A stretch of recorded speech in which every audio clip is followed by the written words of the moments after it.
নমস্কার, আমি সুজিত দত্ত। আমরা প্রায় ভিডিও করি যে কী করে একটা ব্যবসা শুরু করব। তো বেসিক্যালি প্রিন্টিংয়ের উপরেই আমরা বলি। আজকে বলবো যে প্রিন্টিং ছাড়াও যাদের কাছে কোনো আইডিয়া আছে যে কিভাবে ব্যবসা করব, কোনো একটা আইডিয়া আছে, সেই আইডিয়ার মাধ্যমে ব্যবসা শুরু করব, তো সেই শুরু করার জন্য কি করতে হবে। আমরা ম্যাক্সিমাম লোকে কি করি যে আগে একটা ব্যবসা খুলে ফেলি, তারপরে ভাবতে শুরু করি যে আমার কি লাগবে না লাগবে, কত টাকা খরচ হবে, আমি ব্যবসাটা চালাতে পারবো কি না।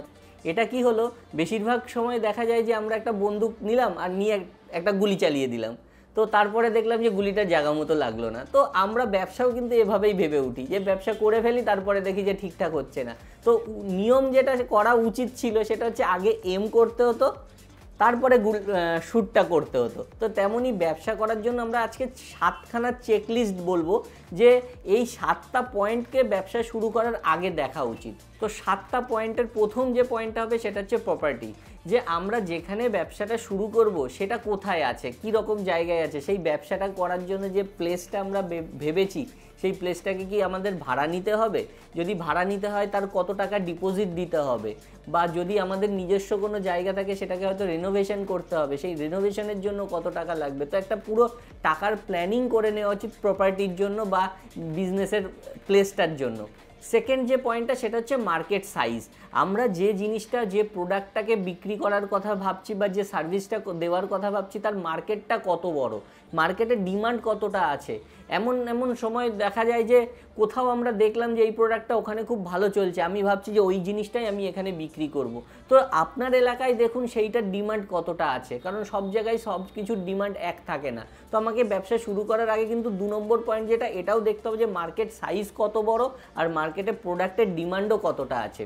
3 নম্বর যে পয়েন্টটা সেটা হচ্ছে বার্নিং প্রবলেম। আমরা যে প্রবলেমটা নিয়ে ভাবছি বা আমরা যে সলিউশনটা প্রোভাইড করব বা যে প্রোডাক্টটাকে আমরা বিক্রি করব, ওই প্রোডাক্টটা দিয়ে আদৌ মানুষের কতটা কাজে লাগছে, মানে মানুষের কোনো অসুবিধার সলিউশন কি আমার প্রোডাক্টটা। এরকমভাবে আমরা ভাবতে পারি গুগল। আজকে গুগল পৃথিবীর 1 নম্বর সার্চ ইঞ্জিন হয়ে গেছে এই কারণেই যে আমরা যাই কোনো প্রবলেমে পড়ি, সেই প্রবলেমের অ্যান্সার খোঁজার জন্যই আমরা গুগলে চলে যাই। তো সেরকমই যে আমার কাস্টমারের এমন কি প্রবলেম আছে যে প্রবলেমটা আমি আমার প্রোডাক্ট দিয়ে সলভ করতে পারবো। তো এটা আমাদের দেখে নেওয়ার মধ্যে আর একটা চেকলিস্ট, যেটা আমরা এটাও দেখে নেব যে বার্নিং প্রবলেম মানুষের কতটা আছে।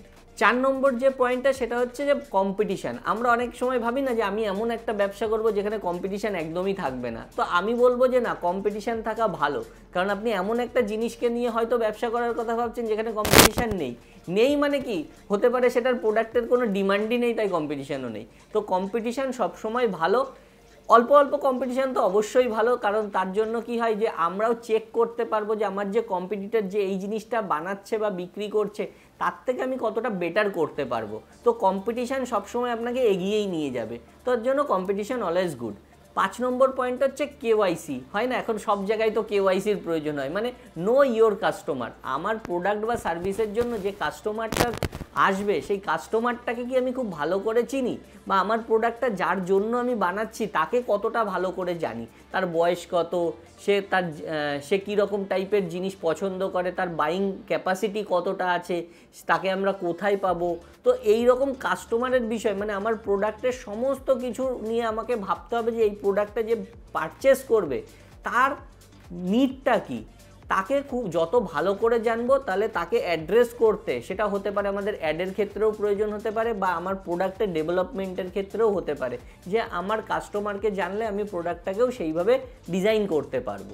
6 নম্বর পয়েন্ট হচ্ছে ম্যান পাওয়ার। এখন আমরা আস্তে আস্তে চেক করতে করতে 6 নম্বর পয়েন্টে চলে এসেছি, যেখানে হচ্ছে আমরা জানতে পারবো যে এই যে ব্যবসাটা করব, এই ব্যবসাতে ম্যান পাওয়ার কীভাবে পাবো বা কাদের দিয়ে আমি কাজটা করাবো, সেই রকম লোক কোথায় পাবো, সেই স্কিলফুল লোক কোথায় পাবো যে এই কাজটা করবে। তো এটাও কিন্তু আমার ভাবার বিষয়, কারণ এমন অনেক রেস্টুরেন্ট বা এমন হোটেলের ক্ষেত্রে দেখা যায় যে আপনি তো কাজ জানেন না, একটা লোককে এনে কাজটা শুরু করিয়ে দিলেন, অথচ সেই লোকটাই হয়তো মাঝখানে একদিন চলে গেল।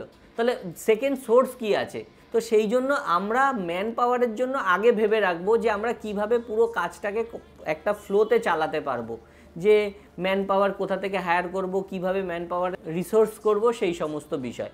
আর লাস্ট 7 নম্বর পয়েন্ট সেটা হচ্ছে ফাইন্যান্স, যে আমরা যে কোনো ব্যবসার জন্য টোটাল ক্যালকুলেট করে চলবো যে আমার টাকা পয়সা কতটা লাগবে। এমন হয় না ব্যবসা শুরু করতে গিয়ে এমন দেখবেন যে প্রচুর লোক 2 মাস ব্যবসা করার পরে হতে পারে তার পুঁজি শেষ হয়ে গেছে। তো এই জিনিসটা যাতে সেই সময় না হয়, কারণ কোনো ব্যবসায় হট করে রাতারাতি বড় হয় না, বা ব্যবসা রাতারাতি ডেভেলপও হয় না, ব্যবসা হতে একটু সময় লাগে। তো আমার ব্যবসাকে যদি আমি 6 মাস ধরে টাইম দিতে থাকি, যে 6 মাস ধরে ভাবছি যে ব্যবসাটা আস্তে আস্তে গ্রো করবে, সেই 6 মাস সাস্টেন করব কি করে, আর সেই 6 মাস সাস্টেন করার জন্য মিনিমাম যে রেকারিং খরচাটা, ধরুন আমার একটা স্টাফ আছে, আমার ইলেকট্রিসিটি আছে, আমার একটা রেন্ট আছে, এগুলো তো আমার 6 মাস চালিয়ে যেতে হবে। সেই ফান্ডটা বা পুঁজিটা আমাকে কাছে প্রথম থেকেই থাকতে হবে। যদি আমাদের কাছে এই 7টা পয়েন্টকে চেক করে নিতে পারি, তাহলে আমরা যে ব্যবসাটাই শুরু করব তার একটা পুরো প্ল্যানিং আমরা করে নিতে পারি। আইডিয়ার সঙ্গে প্ল্যানিং থাকলে তবেই সেটাকে ইমপ্লিমেন্ট করতে সহজ হয়। তাহলে আজকের এই ভিডিওটার মধ্যে আমরা 7টা পয়েন্ট বললাম, যে 7টা পয়েন্ট যদি যে কোনো ব্যবসায় আপনি করতে চান, সেই পয়েন্টগুলোকে একবার ভেবে নিন, যে এগুলো যদি সেই সময় ভাবা থাকে, তাহলে ব্যবসাটা আমরা খুব তাড়াতাড়ি সমস্ত কিছু সেট আপ রেডি করে ব্যবসাটাতে নেমে পড়তে পারবো। তাহলে আজকের ভিডিওতে অবধি। ভিডিওটা যদি ভালো লাগে অবশ্যই লাইক করবেন, কোনো মতামত থাকলে কমেন্ট করবেন, যদি নতুন কোনো ব্যবসা আপনার মাথায়ও আসে আপনি নিচে জানাতে পারেন যে এরকম এরকম ব্যবসার আইডিয়া আপনার মাথায় আসছে।